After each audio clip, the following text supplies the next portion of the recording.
Dear students, Sat Shri Akal Ji, most welcome in Creative Guruji. Please subscribe the channel and hit the bell icon for latest video notifications. Science Class 9 Chapter 1 Matter in Earth Surrounding. ਅਸੀਂ ਗੱਲ ਕਰਨ ਜਾ ਰਹੇ ਹਾਂ ਪਦਾਰਥ ਦੀਆਂ ਅਵਸਥਾਵਾਂ ਦੀ ਮੀਨ status of matter. ਪਦਾਰਥ ਦੀਆਂ ਅਵਸਥਾਵਾਂ ਸਟੇਟਸ ਆਫ ਮੈਟਰ। ਆਪਣੇ ਆਲੇ ਦੁਆਲੇ ਦੇ ਪਦਾਰਥਾਂ ਨੂੰ ਧਿਆਨ ਨਾਲ ਵੇਖੋ। Matter around us exists in 3 different states: solid, liquid and gas। ਮਤਲਬ ਪਦਾਰਥ ਆਪਣੀਆਂ 3 ਅਵਸਥਾ ਵਿੱਚ ਹੀ ਹੁੰਦੇ ਹਨ: ਠੋਸ, ਦ੍ਰਵ ਅਤੇ gas.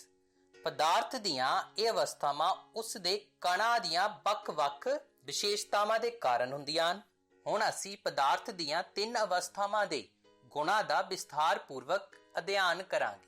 First state of matter is the solid state. First of all, collect the following articles. ਹੇਠਾਂ ਦਿੱਤੀਆਂ ਹੋਈਆਂ ਵਸਤੂਆਂ ਇਕੱਠੀਆਂ ਕਰੋ: a pen ਇੱਕ ਕਲਮ, a book ਇੱਕ ਕਿਤਾਬ, a needle ਇੱਕ ਸੂਈ and a piece of wooden stick ਇੱਕ ਲੱਕੜ ਦੀ ਸੋਟੀ ਦਾ ਟੁਕੜਾ। ਇਹਨਾਂ ਵਸਤੂਆਂ ਦੇ ਚਾਰੇ ਪਾਸੇ ਪੈਨਸਿਲ ਘੁਮਾ ਕੇ ਇਹਨਾਂ ਦੇ ਆਕਾਰ ਦਾ ਰੇਖਾ ਚਿੱਤਰ ਬਣਾਓ। ਉਪਰੋਕਤ ਸਾਰੀਆਂ ਉਦਾਹਰਨਾਂ ਠੋਸ ਦੀਆਂ ਹਨ। ਅਸੀਂ ਵੇਖ ਸਕਦੇ ਹਾਂ ਕਿ ਇਹਨਾਂ ਸਾਰਿਆਂ ਵਿੱਚ ਇੱਕ ਨਿਸ਼ਚਿਤ ਆਕਾਰ, ਸਪਸ਼ਟ ਸੀਮਾਵਾਂ ਅਤੇ ਸਥਿਰ ਆਇਤਨ ਭਾਵ ਨਾਮ ਮਾਤਰ ਨਪੀੜਨ ਯੋਗਤਾ ਹੁੰਦੀ ਹੈ। ਬਾਹਰੋਂ ਬਲ ਲਗਾਉਣ ਤੇ ਵੀ ਠੋਸ ਆਪਣੇ ਆਕਾਰ ਨੂੰ ਬਣਾ ਕੇ ਰੱਖਦੇ ਹਨ। ਠੀਕ ਹੈ, ਬਲ ਲਗਾਉਣ ਨਾਲ ਠੋਸ ਟੁੱਟ ਸਕਦੇ ਹਨ ਪਰ ਇਹਨਾਂ ਦਾ ਆਕਾਰ ਨਹੀਂ ਬਦਲਦਾ, ਇਸ ਲਈ ਇਹ ਨਿੱਗਰ ਹੁੰਦੇ ਹਨ। ਨਾਓ ਕੰਸੀਡਰ ਦਾ ਫੋਲੋਇੰਗ। ਹੇਠ ਲਿਖਿਆ ਤੇ ਵਿਚਾਰ ਕਰੋ। First one, rubber band. Rubber band ਨੂੰ ਕੀ ਮੰਨਿਆ ਜਾਵੇਗਾ ਕਿ ਖਿੱਚ ਕੇ ਇਸ ਦਾ ਆਕਾਰ ਬਦਲਿਆ ਜਾ ਸਕਦਾ ਹੈ? ਕੀ ਇਹ ਠੋਸ ਹੈ? ਹਾਂ, ਇਹ ਠੋਸ ਹੈ ਕਿਉਂਕਿ ਬਾਹਰੀ ਬਲ ਲਗਾਉਣ ਨਾਲ ਰਬੜ ਬੈਂਡ ਦਾ ਆਕਾਰ ਬਦਲਦਾ ਹੈ ਅਤੇ ਬਲ ਹਟਾ ਲੈਣ ਨਾਲ ਇਹ ਦੁਬਾਰਾ ਆਪਣੇ ਮੂਲ ਆਕਾਰ ਵਿੱਚ ਆ ਜਾਂਦਾ ਹੈ। ਬਹੁਤ ਜ਼ਿਆਦਾ ਬਲ ਲਗਾਉਣ ਤੇ ਕੀ ਹੈ? ਟੁੱਟ ਜਾਂਦਾ ਹੈ। ਇਹ ਸਾਰੀਆਂ ਹੀ ਇਸ ਦੀਆਂ ਵਿਸ਼ੇਸ਼ਤਾਵਾਂ ਠੋਸ ਦੀਆਂ ਹੀ ਹਨ, ਇਸ ਲਈ ਇਹ ਠੋਸ ਹਨ। Second one, sugar and salt. ਵੱਖ-ਵੱਖ ਆਕਾਰ ਦੇ ਬਰਤਨਾਂ ਵਿੱਚ ਰੱਖਣ ਤੇ ਚੀਨੀ ਅਤੇ ਨਮਕ ਉਹਨਾਂ ਬਰਤਨਾਂ ਦੇ ਆਕਾਰ ਲੈ ਲੈਂਦੇ ਹਨ। ਕੀ ਇਹ ਠੋਸ ਹਨ? ਹਾਂ, ਇਹ ਸਾਰੇ ਠੋਸ ਹਨ ਕਿਉਂਕਿ ਭਾਵੇਂ ਅਸੀਂ ਚੀਨੀ ਜਾਂ ਨਮਕ ਨੂੰ ਆਪਣੇ ਹੱਥ ਵਿੱਚ ਲਈ ਜਾਂ ਕਿਸੇ ਪਲੇਟ ਵਿੱਚ ਜਾਂ ਜਾਰ ਵਿੱਚ ਜਾਂ ਕਿਸੇ ਡੱਬੇ ਵਿੱਚ, ਇਹਨਾਂ ਦਾ ਆਕਾਰ ਨਹੀਂ ਬਦਲਦਾ, ਇਸ ਲਈ ਇਹ ਠੋਸ ਹਨ। Last one, sponge. ਸਪੰਜ ਕੀ ਹੈ? ਇਹ ਠੋਸ ਹੈ ਪਰ ਫਿਰ ਵੀ ਇਸ ਦਾ ਨਪੀੜਨ ਸੰਭਵ ਹੈ। ਕਿਉਂ? ਸਪੰਜ ਵਿੱਚ ਬਹੁਤ ਛੋਟੇ-ਛੋਟੇ ਛੇਕ ਹੁੰਦੇ ਹਨ ਜਿਨ੍ਹਾਂ ਵਿੱਚ ਹਵਾ ਸਮਾਈ ਹੁੰਦੀ ਹੈ। ਜਦੋਂ ਅਸੀਂ ਇਸ ਨੂੰ ਦਬਾਉਂਦੇ ਹਾਂ ਤਾਂ ਉਹ ਹਵਾ ਬਾਹਰ ਨਿਕਲਦੀ ਹੈ ਜਿਸ ਨਾਲ ਇਸ ਦਾ ਨਪੀੜਨ ਸੰਭਵ ਹੁੰਦਾ ਹੈ।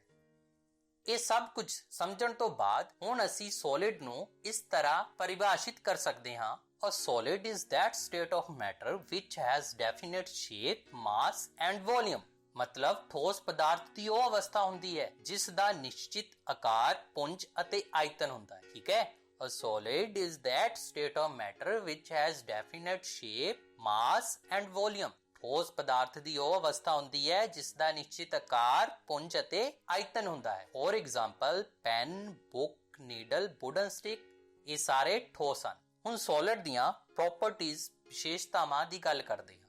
First one, solids have a definite mass and definite volume। ਠੋਸਾਂ ਦਾ ਪੱਕਾ ਪੁੰਜ ਅਤੇ ਨਿਸ਼ਚਿਤ ਆਕਾਰ ਹੁੰਦਾ ਹੈ।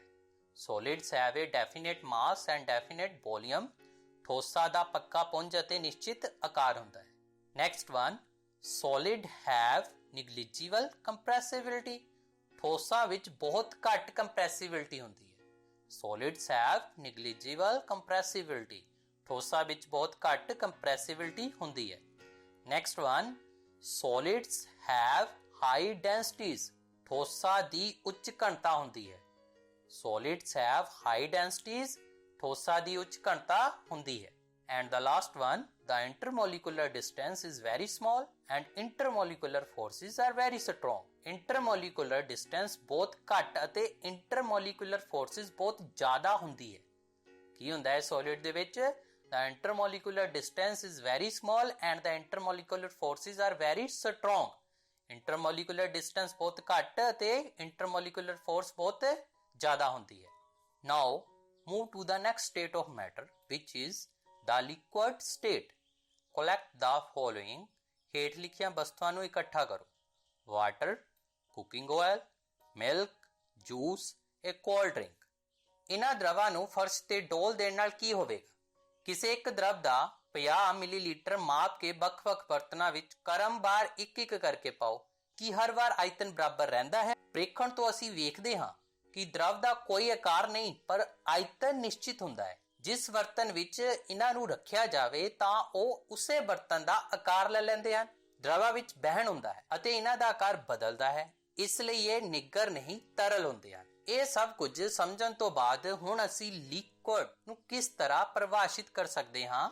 A liquid is that state of matter which has definite mass and volume but not definite shape. ਤਰਲ ਪਦਾਰਥ ਦੀ ਉਹ ਅਵਸਥਾ ਹੁੰਦੀ ਹੈ ਜਿਸ ਦਾ ਨਿਸ਼ਚਿਤ ਪੁੰਜ ਅਤੇ ਆਇਤਨ ਹੁੰਦਾ ਹੈ ਪਰ ਨਿਸ਼ਚਿਤ ਆਕਾਰ ਨਹੀਂ ਹੁੰਦਾ। A liquid is that state of matter which has definite mass and volume but not definite shape. ਤਰਲ ਪਦਾਰਥ ਦੀ ਉਹ ਅਵਸਥਾ ਹੁੰਦੀ ਹੈ ਜਿਸ ਦਾ ਨਿਸ਼ਚਿਤ ਪੁੰਜ ਅਤੇ ਆਇਤਨ ਹੁੰਦਾ ਹੈ ਪਰ ਨਿਸ਼ਚਿਤ ਆਕਾਰ ਨਹੀਂ ਹੁੰਦਾ ਹੈ। ਇਸ ਦੇ ਨਾਲ ਹੀ ਲਿਕੁਇਡ ਸਟੇਟ ਦੀਆਂ ਪ੍ਰੋਪਰਟੀਜ਼ ਵਿਸ਼ੇਸ਼ਤਾਵਾਂ ਦੀ ਵੀ ਗੱਲ ਕਰਦੇ ਹਾਂ। Liquids have a definite mass and volume. ਤਰਲਾਂ ਦਾ ਪੱਕਾ ਪੁੰਜ ਅਤੇ ਆਇਤਨ ਹੁੰਦਾ ਹੈ। Liquids have a definite mass and volume. ਤਰਲਾਂ ਦਾ ਪੱਕਾ ਪੁੰਜ ਅਤੇ ਆਇਤਨ ਹੁੰਦਾ ਹੈ। Next one, liquids do not have definite shape. ਤਰਲ ਦਾ ਨਿਸ਼ਚਿਤ ਆਕਾਰ ਨਹੀਂ ਹੁੰਦਾ। Liquids do not have definite shape. ਤਰਲ ਦਾ ਨਿਸ਼ਚਿਤ ਆਕਾਰ ਨਹੀਂ ਹੁੰਦਾ। Next one, liquids are more compressible than solid. ਤਰਲ ਪਦਾਰਥ ਠੋਸ ਨਾਲੋਂ ਵਧੇਰੇ ਕੰਪਰੈਸਿਬਲ ਹੁੰਦੇ ਹਨ। Liquids are more compressible than solid. ਤਰਲ ਪਦਾਰਥ ਠੋਸ ਨਾਲੋਂ ਵਧੇਰੇ ਕੰਪਰੈਸਿਬਲ ਹੁੰਦੇ ਹਨ। Next one, liquids are less dense than that of solids. ਤਰਲ ਪਦਾਰਥ ਠੋਸਾਂ ਨਾਲੋਂ ਘੱਟ ਸੰਘਣੇ ਹੁੰਦੇ ਹਨ। Liquids are less dense than that of solids. ਤਰਲ ਪਦਾਰਥ ਠੋਸਾਂ ਨਾਲੋਂ ਘੱਟ ਸੰਘਣੇ ਹੁੰਦੇ ਹਨ।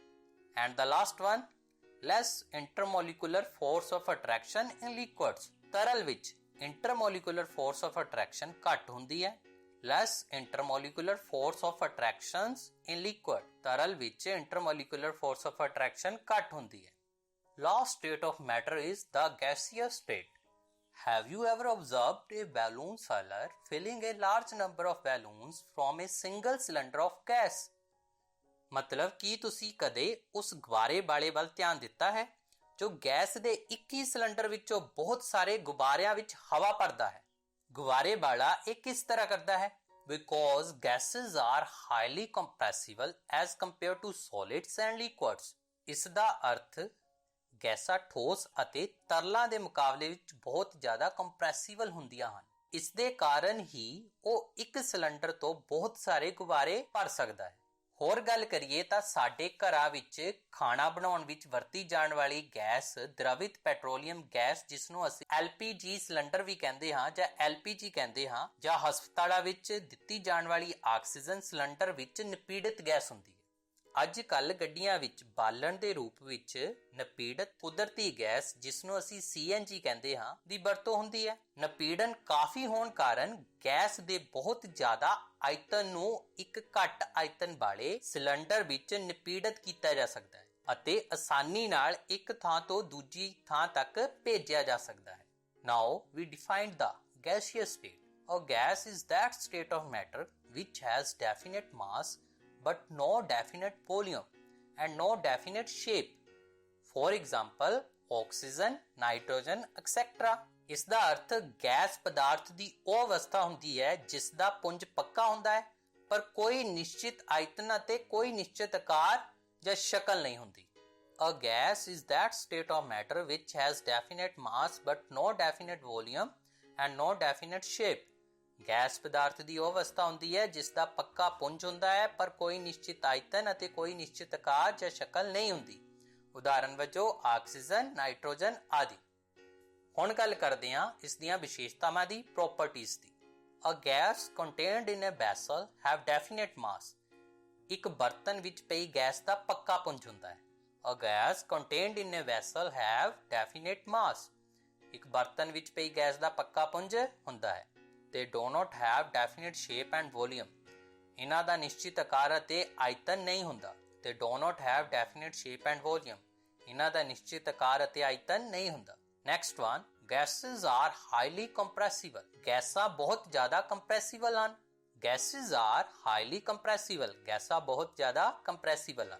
Next one, densities of gases are extremely small. गैसा ਦੀ ਘਣਤਾ ਬਹੁਤ ਘੱਟ ਹੁੰਦੀ ਹੈ। Densities of gases are extremely small. गैसा ਦੀ ਘਣਤਾ ਬਹੁਤ ਘੱਟ ਹੁੰਦੀ ਹੈ। And the last one, negligible intermolecular forces of attraction. ਗੈਸਾਂ ਦੀ intermolecular forces of attraction ਬਹੁਤ ਜ਼ਿਆਦਾ ਘੱਟ ਹੁੰਦੀ ਹੈ। Negligible intermolecular forces of attraction. ਗੈਸਾਂ ਦੀ intermolecular forces of attraction ਬਹੁਤ ਜ਼ਿਆਦਾ ਘੱਟ ਹੁੰਦੀ ਹੈ। In this video or lecture, we learn about the three states of matter: the solid state, the liquid state, and the gaseous state.